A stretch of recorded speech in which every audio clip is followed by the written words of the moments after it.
বাংলাদেশের বিপক্ষে আম্পায়ারদের পক্ষপাতিত্বমূলক আচরণ যেন শেষে হচ্ছে না।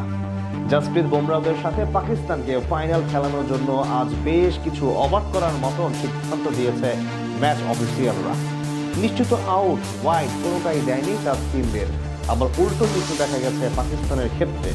বাংলাদেশের বিপক্ষে আম্পায়ারদের এমন আচরণ নিয়ে বাকিটা জানবো রিপোর্ট। সহজ ম্যাচকে কঠিন করে এরপর কিভাবে হারা যায়, ঠিক সেই থিওরি শিখিয়ে দিল বাংলাদেশ।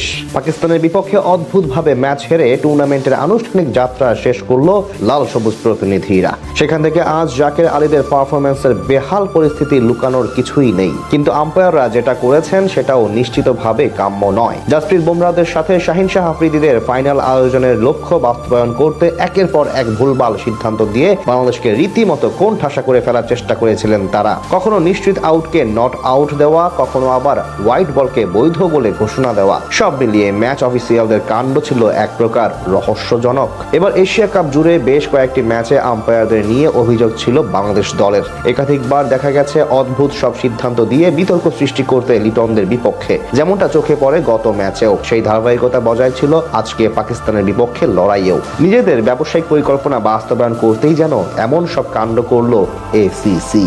এদিন টসে জিতে আগে বল করার সিদ্ধান্ত নেয় বাংলাদেশ।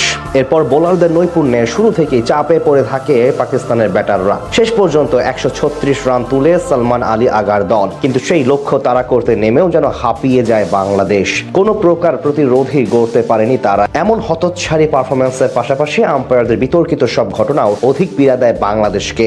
ম্যাচে চলছিল তখন 11তম ওভার। বোলিং করছিলেন মুস্তাফিজুর রহমান, ব্যাট করছিলেন প্রতিপক্ষ ব্যাটার সালমান আলী আগা। সেখানে ফিজের করা ব্যাক অফ লেন্থের অফ কাটারে পরাস্ত হয়ে উইকেটের পেছনে ক্যাচ দেন ব্যাটার, যেটা দারুণভাবে লুফে নেন উইকেট কিপার জাকের আলী অনিক। সাথে সাথে জোরালো আবেদন করে বাংলাদেশের ফিল্ডাররা, কিন্তু অবাক করে দিয়ে সেটি নট আউটের ডিসিশন দেন লঙ্কান আম্পায়ার রবীন্দ্র ভিমালাসিরি। বোলিং এর সময় পরিষ্কারভাবে দেখা যাচ্ছিল বল ব্যাটে স্পর্শ করে, কিন্তু আম্পায়ার এমন অদ্ভুত সিদ্ধান্ত দিয়ে ভরকে দেন সকলকে। পরবর্তীতে রিভিউ নিলে রিপ্লেতে দেখা যায় বল ব্যাটে টাচ করেছিল এবং আউট হন সালমান। শুধুমাত্র সেটাই নয়, 12তম ওভারে রিশাদ হোসেনের টার্ন করা ডেলিভারি আঘাত হানে শাহিন শাহ আফ্রিদির প্যাডে। সাথে সাথে জোরালো আবেদন করলেও তার নাকচ করে দেন আফগান আম্পায়ার আহমেদ শাহ পাখতিন।